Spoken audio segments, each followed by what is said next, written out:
സൃഷ്ടാവ് ഈ കഴുതനെ സൃഷ്ടിച്ചിട്ട് കഴുതയോട് സൃഷ്ടാവ് പറഞ്ഞു, നിന്റെ പേര് കഴുതയാണ്, നിനക്ക് ലോകത്ത് പണി മറ്റുള്ളവർക്ക് വേണ്ടി ഭാരം വഹിച്ചുകൊണ്ട് ജീവിക്കുക, മറ്റുള്ളവർക്ക് വേണ്ടി ജീവിക്കുക. നിന്റെ സുഖത്തിന് പ്രസക്തിയില്ല, കൂലി കിട്ടൂല, ഭക്ഷണം കിട്ടൂല, ഉപദ്രവങ്ങളും അടിയും ചവിട്ടും കുത്തും ഒക്കെ കിട്ടും, പൊയ്ക്കുവാണ്, നിനക്ക് 30 കൊല്ലത്തെ ആയുസ്സുണ്ട് പറഞ്ഞു.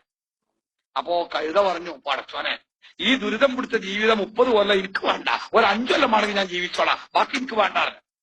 5 കൊല്ലം കഴുത കൊടുത്തു. രണ്ടാമത് സൃഷ്ടിച്ചത് നായനെയാണ്. നായനോട് പറഞ്ഞത്, നായെ നിന്റെ പണി കാവലാണ്, വെയിലത്തും മഴയത്തും കാവലിക്കണം, തണുപ്പത്തും ചൂടത്തും കാവലിക്കണം, ആളുണ്ടാകുമ്പോഴും ഇല്ലാത്തപ്പോഴും നിൽക്കണം, ചോറ് ചെറുപ്പം കിട്ടും കിട്ടൂല, ഏറ് കിട്ടും തെറി കിട്ടും, നിന്റെ സുഖം ആരും നോക്കൂല, നിന്റെ ജോലി ഇതാണ്, നിനക്ക് 20 കൊല്ലത്തെ ആയുസ്.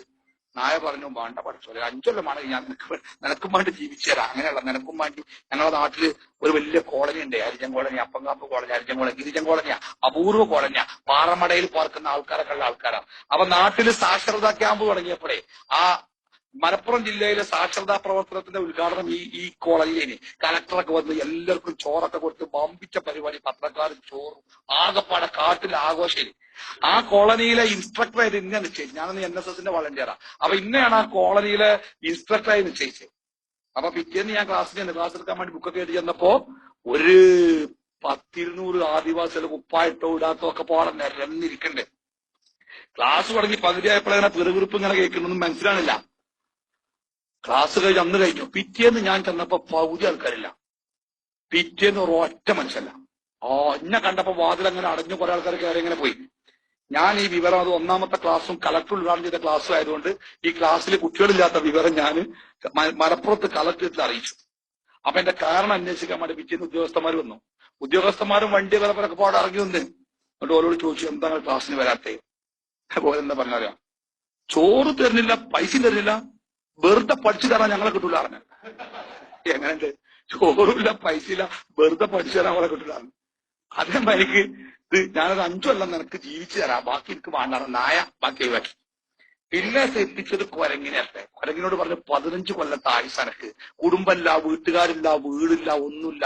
മഴ പെയ്യുമ്പോ ഏതെങ്കിലും ഇലച്ചാർത്തുകൾക്ക് കീഴങ്ങനെ ഇരുന്നോണ്ടി, മഴ തോർന്ന പിന്നി പോകാം. അങ്ങനെ ചാടിച്ചാടി പോകുമ്പോ കൊമ്പുന്ന് ചാട്ടം പേച്ചങ്ങാണ്ട് എവിടെയെങ്കിലും മരിക്കും, അതുള്ളൂ എന്റെ ജീവിതം, പോയിക്കോ പറഞ്ഞു. അപ്പൊ കുരങ്ങ് പറഞ്ഞു, ഒക്കെപ്പാടെ എനിക്ക് വേണ്ട, 5 കൊല്ലമാണെങ്കിൽ മതി, ബാക്കി എനിക്ക് വേണ്ട. 4ാമതായിട്ട് മനുഷ്യനെ സൃഷ്ടിച്ചു എന്നാ. മനുഷ്യനോട് പറഞ്ഞു, മനുഷ്യ നീ ലോകത്തിന്റെ രാജാവാണ്, ലോകം മുഴുവൻ അടക്കാണ്, എനിക്കൊരു 25 കൊല്ലത്തെ ആയുസ് എന്താ?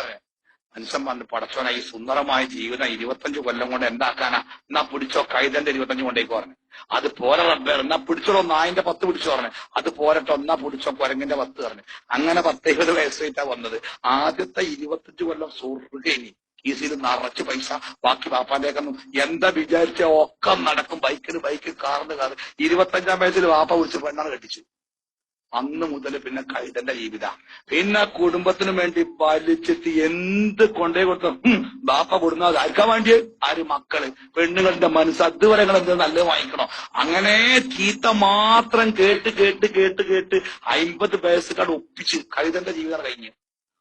ഒരാള് നല്ലത് പറഞ്ഞില്ല, അവന്റെ വാപ്പ എന്താട്ടോ ചെയ്തതെന്ന് പറഞ്ഞില്ല. മക്കൾക്ക് MBBS സീറ്റ് 1 കോടി കൈക്കൂലി കൊടുത്ത് സീറ്റ് വാങ്ങിക്കൊടുത്താലും പോണന്നേ ബസ് കയറാൻ പറഞ്ഞ ആള് പറയും, ബാപ്പാക്ക് ഒരു സ്നേഹമല്ല, എല്ലാവരും കാറിലാ പോണേ, ഞാൻ മാത്രം ബസ്സിലാണ്, ചെയ്തോളൊക്കെ ബസ്സിലാവും.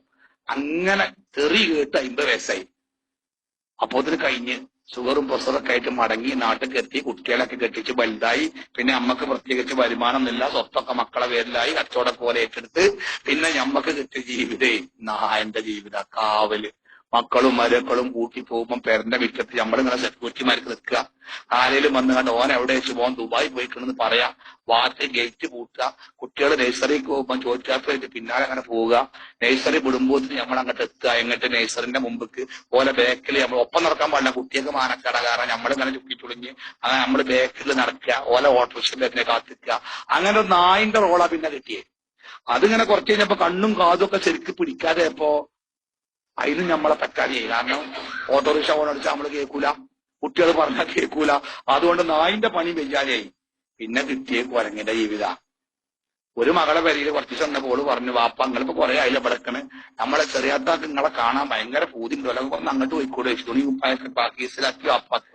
വാപ്പ ചെറിയാത്താന്റെ പേരേക്ക് ചെറിയ മോളാണ് ചെറിയാത്തെ.